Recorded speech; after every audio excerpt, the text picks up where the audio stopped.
Ọdụmụkwu ejemudo kia ịkwa abịadị ọkwa nna m ọwụnyu mashima agbashawa m Agwa maka na nwata o nyere awa oke okwurusha gị n'oke nkwa tenga mapalida because onye ọbụla Chineke enyere ego n'oke ya ọ cannot.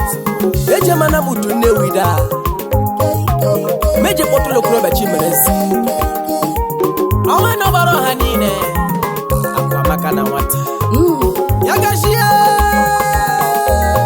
Holy man ekele Ọbara eze abachala o onye were ego nwechala arị onye pụrụ ịkọchago onye Chimerezi ya riri ma o o nwekwa n'ọgaranya Chukwu chọrọ mma na udu Nnewi eji enyere ọha niile e nwere ndị Chineke enyere 2 naira mekwa ndị o nyere 5 naira. Right Honorable Sir Didakus nke Mekonam Bamidele ọnụmazi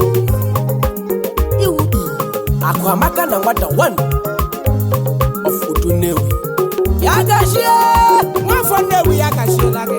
Ọbara eze abachala onye were ego nwechala arị onye pụrụ ịkọcha ya onye Chimerezi ya riri ma o ọbara eze abachala na Chimerezi onye ma mebicha arị onye pụrụ ịkọcha ya akamaka na nwata onye ọma o ụmụnne m de Chimerezi ma melila o anụgere molumo E nwere ndị nọ n'ọfịs 20 million na-ebe n'ala. ị na kpamsha hụga o mama m ọwụkpa m jekwuga o achị m onye otu agatala m Sofa elite and them more. Akụ amaka na nwata. o nwere okorobịa chigoziri n'utu nne Ọnwa Chineke enyere Wokiski.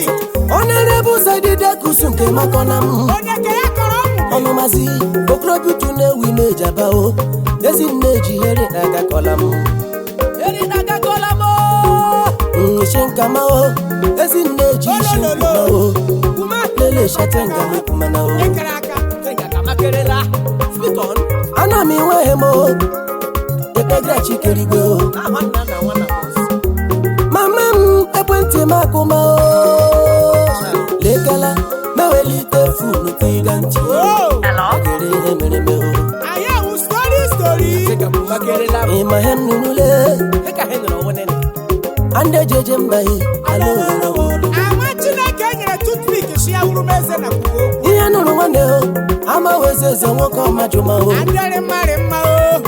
ayu Mr. Atengawo maye sha yes sir cherekala kasango menne jiye eje ọwụ m onye shanne jare yamma ọwụ m nwa mama o nwoke ọmachima o sachasa wurula m ọsacha sawurala m okwu ezi nne ji akpọ mama o that I should come over to Nnewi o and play my song Akwa nna ahụ na tenga problem. wo mama palele jida something Onye Chineke mere eze o mee na isi ya. meje manu to Nnewi o ọwụ egwu bongo were anyị eruru m to Nnewi o ịhụnna mana jụ m ese chọma nwoke ọma o Ahụ. nnome nwanne majụma na-esecha nwa odumukwu eji egwu ọbara eze shọbachala o ebe o nwere ego nwechala dị onye pụrụ ịkọcha onye Chimerezi ya O ji awa arụ n'ọfịs alati a na-ebe. ine onye nwere ego nwechala arị onye pụrụ ịkọcha onye Chimerezi ya riri ma onye ọwụla Chimerezi o mechala ezi ọha ji ekwekwugashi gị abala abanịla ụwa mgbadoro ahụ Onye bara aba abacha na mgbatu anọ ma hụ ya. ọwụ ahụ managing director Dingo Industries Nigeria Limited abaghị na Abia steeti Lekalada. ya gashie ejedola n'umo Atengawo mama kumegwu O ji moto eme ọgọ.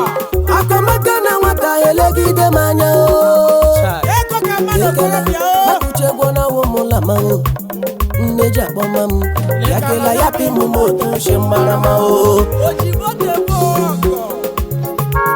zem zem zem zem zem zem Ama Chineke enyere open gym ya rịla gị mma. ọbara eze shọbachala o ebe o nwere ego nwechala dị onye kpọrọ ego chelebe akamaka na nwata E nwere ya ji ego eme n'oke a.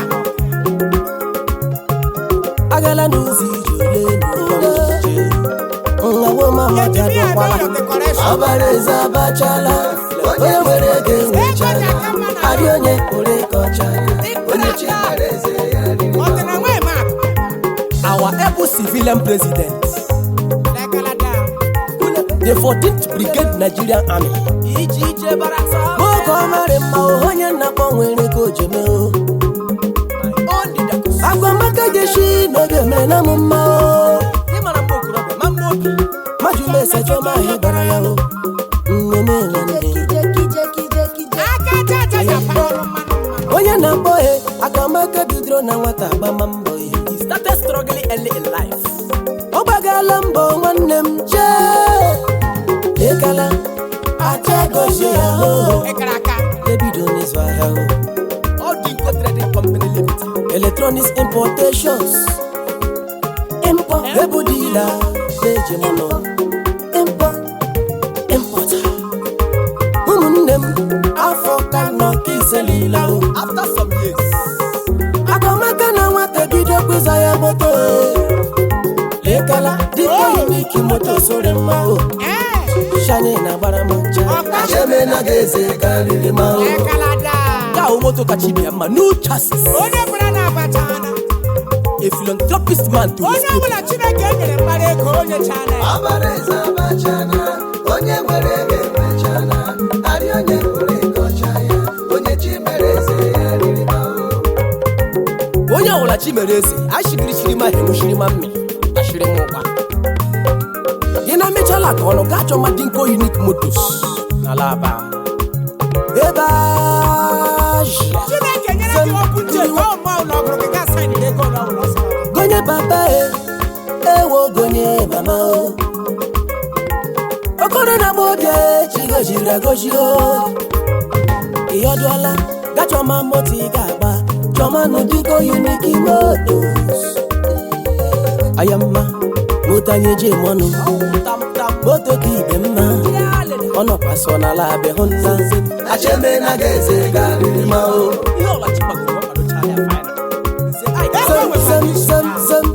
zem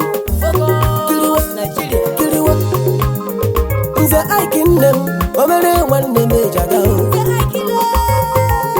eze enyi n'elu ụwa shaya ka ajọ nwanne m marakwala gamanụ ome nwanne m taa aiki na-eje eje onye chi mere eze ya aya mmakwa ọbara eze berimanụ ome nwanne taa aiki na-ejeje taa aiki na-eje ayọ enyi ọha one of amimo kiriwa akamaka na nwata chimpere Behind any successful man, enwere nwaanyị ejeshila eri oke. behind the successful man orola mawezeze na nwaanyị nọ ya kwụrụ chi n'elu chinchin mekele nwere mma n'ụlọ nke chinyere anyị eji aga o igolo sagide kusu nwere mma o O ji awele bụ makela polisi esi. ogolo bụla ga-ebi agala anyị eji mọnọ yama achebe na ga-eze karịrị ma o nwanyị ọma shiri obi ma mma ayọ ledi elebube n'isi ukwu ije nwanyị ọmarị mma o ogbe eji afọ ozi bịa dọla ije lubi kampe Onye Chineke elebube na-abịa bụla bụ. igoloshi mba anọ bịa dọ n'utu na-eri amọgọ nwere mma aga iwe dozi akụ digolo nwanyị ọma ezinne ha jụọla masị ajụọla masị ebrago nwanne mashiri obi bịa mara na mụ mma ụgbọelu ụwa lenu nwa mazuru aruo ọgịga dị iche ya ọwụ mma Aka na nwata. uwe oyi na-ahọwụ mma Lekalada. ọchọchịrị achịwụ mma aya mmakwa Akwamaka. gbarimanụ ome nwanne igolo nwaanyị meje mụnọ achebe na ga-eze abala kwụrụla karịrị ma o igolo dịdeka uso ụwa niile anya ndị mba nọ ji fesi gbọkọ aya mma ọbara eze abachana lọlọ ji njama onye nwere ego enwechana sụagama arị onye kwere ego ọcha ya onye chi mere eze ya riri Akwamaka ya gasị. ọbara eze abachana onye nwere ego zem kiriwa ije mpe ajụọla masị ọ nwanne m akwamaka wome mma o Mukwana konye semenu ke kwesa kwarenu odumukwe jemudo Odumukule. Akoma eze ya hakego keke ngopale shokwanya manana Eja akane koda. omemanelu wana maseje Makiga dio. Mukwana konye semenu ke kwesa kwarenu kamaka na nwata wonyo gbonyoma ayamakwa Ọnwa na nwa dike family. agamikole na harao Ochichi obi kengopa. nejekwumole harole Ndọkwala chineke. ala Nigeria chiemono Obe pụrụ onye nara. ọwọ obodo Igbo chai achebe na ga-eze karịrị ma o an international businessman deke ngọba ala ndị onye hụrụ n'anya One no principal partner. injinia Jeff n'ụlọolugbo Jefule. ịbịaduola ya rela gị mma Elele. eride jiri ka ego yama achebe na ga-eze karịrị ma o dekeke na eze ndị onye hụrụ m anya kwa Nwa bekee na-esi. Mr. Caleb n'ụlọolugbo JB. ịbịaduola ya rela gị mma Managing Director. JP nwa mama Rapid Flyers. achebe na ga-eze karịrị ma o Agachi ihe. Kedu kwanu maka Chukwudi Alichi? Ike nwa ya wana achebe na fọwara. ga-eze karịrị ma o Anyị ekelekwana Emeka Ejofo.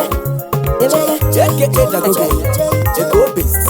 omemma n'elu ụwa na maseje nda yuji niile nwoke ọmarị mma onye ọmachi megbile gịgụrụ ma bịama achemela ga-eze karịrị manwụ Mr. Eugene Odugwu. Echi nwafu bụ mmiri bi na Abuja emega ọfụma. Ya rege mechi nna m. n'ọlọgọ marị mma Nkechi nyere anyị ejeje Igolo. n'ụlọ Nkechi nyere mejaga Amụrụ ya ọlọ n'ụyọ. amụrụ n'ụlọ nọ n'ụyọ nwanyị ọmarị mma Mmiri bụ ole da. gbachi goziri egozi bịama achebe na ga-eze karịrị ma o nda aikishi mmekpole Mr. Ike Nkwọcha. Mr. Ike mekele gị gụrụ ma MD. Kina Global okorobịa agbala mejeruwa Agachi. ihe kpezi bịa dụọla achebe na ga-eze karịrị ma o ọbara eze aba Kedu kwanu maka Mr. Afro Ike Amefu. arị onye kwere eko CEO. Icon International Maritime Agency. ọbara eze aba Nigeria Limited. onye nwere ego enwechala arị Ikraka. Chief Charles Ibe. sulebe ọbara eze aba Ogun ụzọ one of onye nwere ego enwechala kije Ebe na-eji agachi ụgbọala gị. akamaka na nwata onye ọma o